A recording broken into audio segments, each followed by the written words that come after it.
Welcome to Barbara's Bulletin, the podcast where we bring you the latest news and updates from around the world. I'm your host, Barbara, and I'm glad you're joining us today. We're starting off with a significant development in the Middle East, where a ceasefire has been brokered between Israel and Hamas after a 2-year conflict that has left thousands dead and many more displaced. The agreement has been hailed as a major breakthrough, but there are still many questions about how it will be implemented and what the future holds for the region. According to reports, Israeli Prime Minister Benjamin Netanyahu and U.S. President Donald Trump have both welcomed the ceasefire, with Trump describing it as a great achievement and Netanyahu calling it a new era of peace. However, not everyone is convinced that the agreement will hold, and there are concerns about the role of other countries in the region, including Iran. The conflict has had a devastating impact on Gaza, with widespread destruction and a humanitarian crisis that continues to unfold. The United Nations has estimated that over 67,000 Palestinians have been killed or injured since the start of the conflict, and many more have been forced to flee their homes. As part of the agreement, Israel is set to make a partial withdrawal from the Gaza Strip, but it's unclear what this will mean for the people living in the area. There are also questions about how Hamas will be disarmed and what kind of governance structure will be put in place. U.S. President Trump has been praised by some for his role in brokering the ceasefire, but others have criticized his approach, saying that it doesn't address the underlying issues driving the conflict. Trump's visit to Israel was marked by controversy, with some members of the Israeli parliament protesting his presence and calling for recognition of Palestine. The international community is watching the situation closely, with many world leaders set to meet in Egypt to discuss the next steps. Palestinian Authority. President Mahmoud Abbas will be attending the summit, but Netanyahu will not. As we continue to follow this developing story, it's clear that there are many complex issues at play. We'll be keeping a close eye on the situation and bringing you updates as more information becomes available. We'll be right back with more of today's top news on Barbara's Bulletin.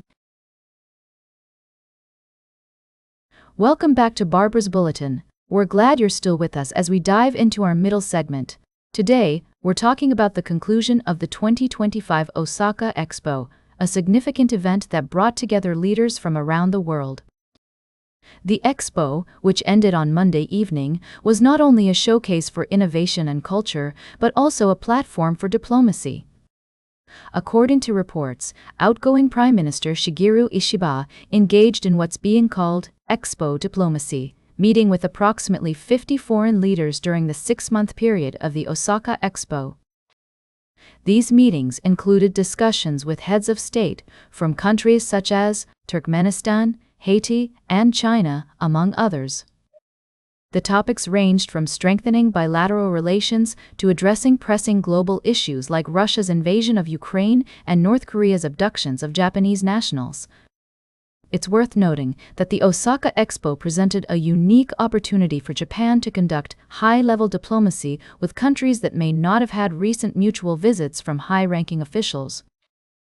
This aspect of the Expo highlights the importance of such international events in fostering dialogue and cooperation among nations. The Expo itself concluded on a positive note, with a message of unity being emphasized as the event came to a close. With over 90 foreign heads of state and government leaders visiting Japan for their respective National Day events, the Expo demonstrated its potential as a catalyst for both cultural exchange and diplomatic engagement. As we consider the implications of the Osaka Expo's conclusion and the Expo diplomacy that took place during the event, it's clear that international relations are complex and multifaceted. While the Expo provided a platform for constructive dialogue, the challenges faced by nations worldwide require ongoing effort and commitment to resolve. Stay tuned for our final story of the day, right here on Barbara's Bulletin. Welcome back to Barbara's Bulletin. As we wrap up today's show, I'd like to shift our focus to the European Union and its efforts to engage with the younger generation. According to recent reports, the EU is facing a challenge in winning over young people, with many expressing skepticism about the bloc's democratic structures and effectiveness. A new survey by the German TUI Foundation found that 40% of participants aged 16 to 26 believe the EU is not particularly democratic, while 51% think it's a good idea but poorly implemented. Furthermore, voter turnout among young people in the last European election declined by 6 percentage points, with only 36% showing up at the ballot box. However, it's worth noting that the EU is taking steps to address these concerns and reach out to young people. The European Commission has launched initiatives such as the Youth Policy Dialogues, which bring together young people to discuss key issues like cyberbullying and affordable housing. Additionally, the Commission is using social media to engage with young Europeans and promote programs like the Erasmus Exchange Scheme. Commissioner Mikalev, who is in charge of international fairness, youth, culture, and sport, has emphasized the importance of listening to young people's concerns and ideas.